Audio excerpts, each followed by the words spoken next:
Alaykoum wa rahmatullahi ta'ala wa barakatuh, mes frères et sœurs. Nous nous retrouvons aujourd'hui pour la suite des ruses de Shaitan pour tromper les soufis lorsqu'ils retournent de voyage. L'auteur rahimahullah a dit: selon la doctrine des soufis, lorsque l'un d'eux revient de voyage et entre dans l'hospice où se trouve un groupe de gens, il ne les salue qu'après s'être rendu aux toilettes et après avoir accompli ses ablutions.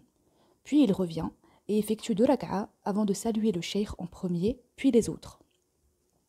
Ceci a été innové par leur dernière génération, contredisant la loi de la religion.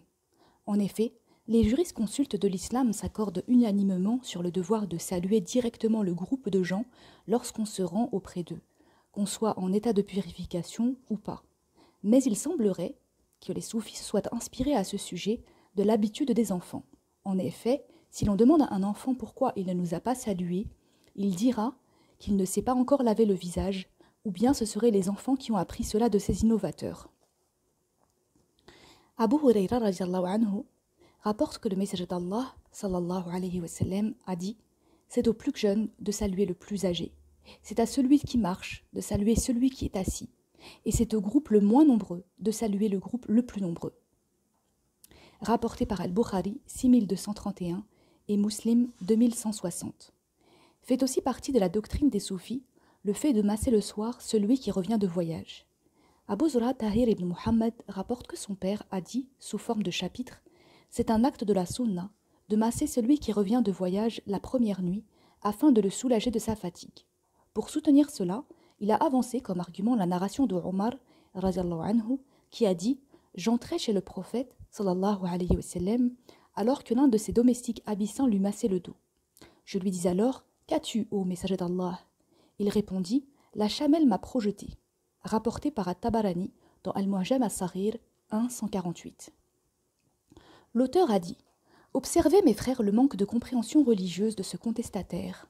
Il aurait dû plutôt dire sous forme de chapitre: c'est un acte de la sunna de masser celui qui se fait projeter par la chamelle. Et l'acte de la sunna serait dans ce cas le fait de masser le dos et non pas le pied. De plus, comment peut-il savoir que le prophète, sallallahu alayhi wa sallam, revenait d'un voyage et qu'on l'a massé la première nuit de son retour? Et comment peut-il faire du massage dont a bénéficié le prophète, sallallahu alayhi wa sallam, à cause de son mal de dos, un acte de la sunna? On aurait mieux fait de délaisser cette subtile interprétation religieuse au lieu de la mentionner. Fait aussi partie de leur doctrine le fait d'organiser un festin en l'honneur de celui qui revient de voyage. Ibn Tahir a dit, sous forme de chapitre, le fait de sacrifier une bête, brebis, en l'honneur de celui qui revient de voyage. Il a avancé comme argument, pour soutenir cela, la narration de Aïcha, radhiyallahu anha, qui rapporte en ces termes: le prophète, sallallahu alayhi wa sallam, entreprit un voyage, et une jeune fille de Quraysh fit le vœu de battre le tambourin dans la chambre de Aïcha, radhiyallahu anha, si Allah le faisait revenir. Lorsque le prophète, sallallahu alayhi wa sallam, était de retour, il lui dit: si tu as fait vœu de battre le tambourin, alors fais-le. Rapporté par At-Tirmidhi 3690, Ahmed dans Al-Musnad 5353, 356 et Ibn Hibban 1193.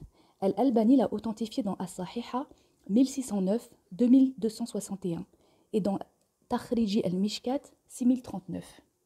L'auteur a dit: nous avons expliqué précédemment qu'il est licite de battre le tambourin. Et puisque cette femme a fait un vœu licite, le prophète, sallallahu alayhi wa sallam, lui a ordonné de l'honorer.